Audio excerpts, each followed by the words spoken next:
রমজানের পরবর্তী সময়, এই সময়ে সারা বাংলাদেশ জুড়ে আমাদের এই আদরের ইয়ং জেনারেশন এখন কি কাজ করতেছে সবাই বলেন?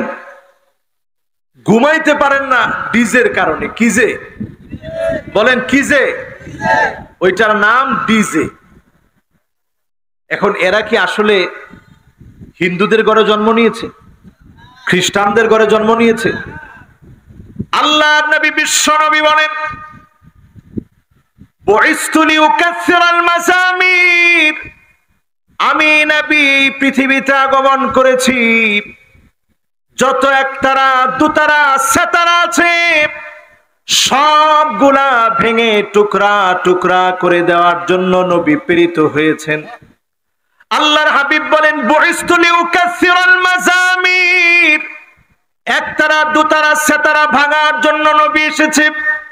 আল্লাহর নবীর উম্মত যখন একতারা দুতারা সেতারা নিয়ে লেগে যাবে, আপনি লিখে রাখেন, যিনি আযাবের পর গজবের পরে ধ্বংস করবেন তিনি কি? এমন একটা সময় আসতেছে মুসলমান, লিখে রাখবেন, আজকে থেকে মনে রাখবেন, এমন একটা সময় আসতেছে, ফালিয়ারতাকিবু ইনদা যালিকা রিহান হামরা,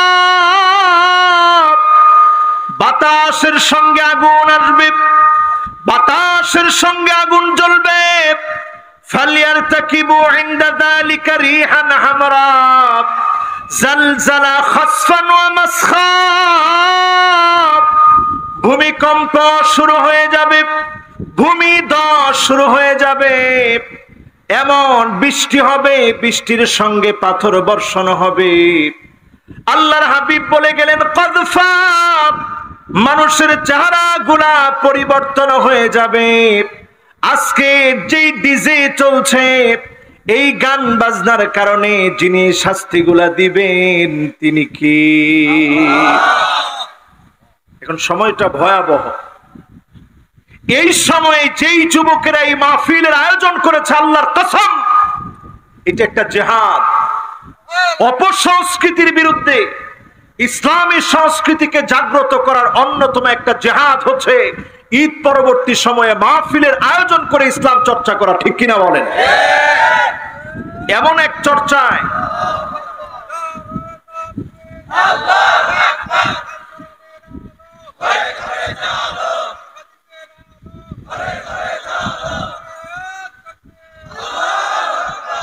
মাশাআল্লাহ, স্লোগানটা যিনি দিয়েছেন তিনি যুবকও না, একেবারে বুড়াও না, মাঝামাঝি বয়সের একজন যুবক। যদি একজন স্লোগান দিত যে হুজুর আমরা এই অপসংস্কৃতি চাই না, ইসলামী সংস্কৃতি চাই, কে দিবেন স্লোগানটা? দেখি, জোরে দাও তো দেখি স্লোগানটা।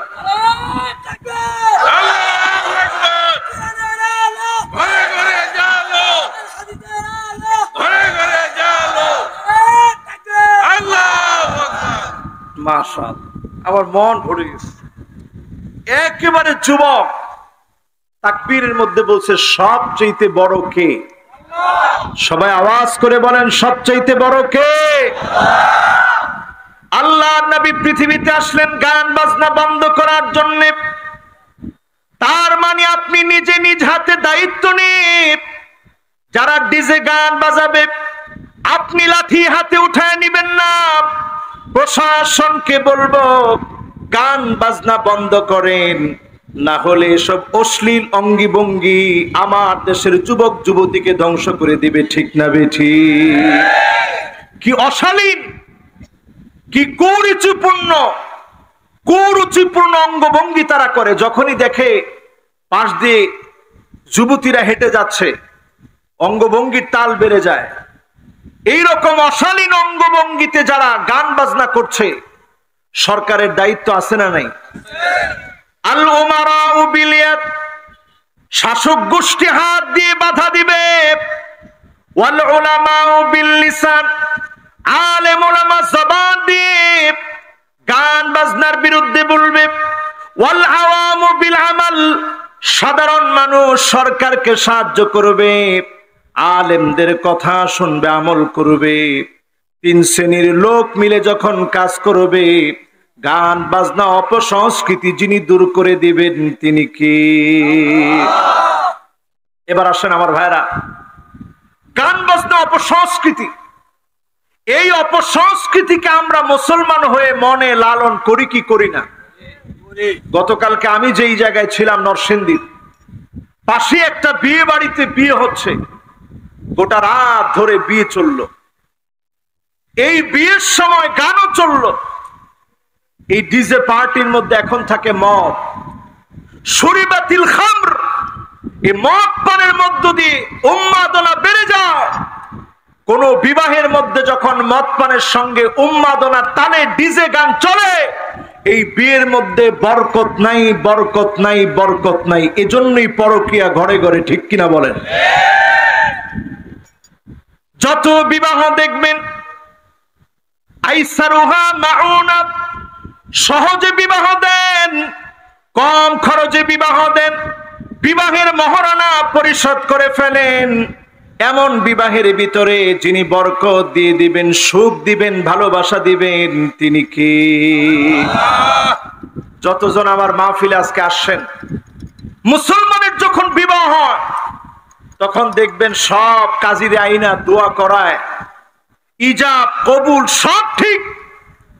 এতটুকুন ইসলাম মানস, একটু পর থেকে শুরু হয়ে যায় গান বাজনা। এতক্ষণ যে আপনি ইসলাম মানলেন, বিবাহ পড়ালেন, পরের কাজের সাথে আগের কাজের কোনো মিল আছে? এটা কি মুসলমানের চরিত্র? এজন্য মুসলমান পুরা একটা মাস রোজা রেখে 1 মাসের ট্রেনিং নেওয়ার পর 720 ঘন্টার লম্বা একটা ট্রেনিং রমজান মাস জুড়ে মুসলমান নিয়েছে। এমন হবে না মুসলমান 720 ঘন্টার ট্রেনিং, 720 ঘন্টার ট্রেনিং এক মুহূর্তের মধ্যে ভুলে যাবে। এটা মুসলমানের চরিত্র হতে পারে না। 11 মাস এই ট্রেনিং নিয়ে চলবে, ঠিক কিনা বলে? আমার ভাইয়েরা, যতজন আজকের মাহফিলে বসলেন, যতজন আমার সামনে বসলেন, আল্লাহর নবীর সাহাবীরা কেমন চরিত্রের ছিলেন চিন্তা করেন। ইয়াদউন আল্লাহ সিত্তাতা শুনিন আইয়ুবাল্লিগুহুম রমাদান।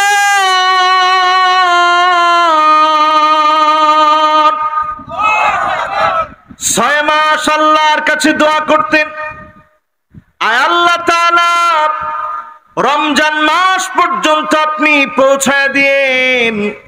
6 মাস ধরে দোয়া করতেন, আল্লাহ রমজান পর্যন্ত পৌঁছায় দিন। ইয়াদউন আল্লাহ সিত্তাতা আশহুরিন ইয়াতাকাব্বালাহু মিনহুম। 6 মাস আল্লাহকে বলতেন, আল্লাহ রমজানে যত আমল করেছি আমল গুলাকে কবুল করে নিন। 6 মাস কবুল করে নেওয়ার জন্য দোয়া করতেন। 6 মাস রমজান পর্যন্ত পৌঁছায় দেওয়ার জন্য দোয়া করতেন। আজকে আমরা যারা রমজান চলে যাওয়ার পরপরই শয়তানের ধোঁকার মধ্যে পড়ে গিয়েছি, বুঝে নিতে হবে শয়তান বিজয়ী হয়েছে, আমি বিজয়ী হতে পারি নাই, ঠিক না বেঠিক?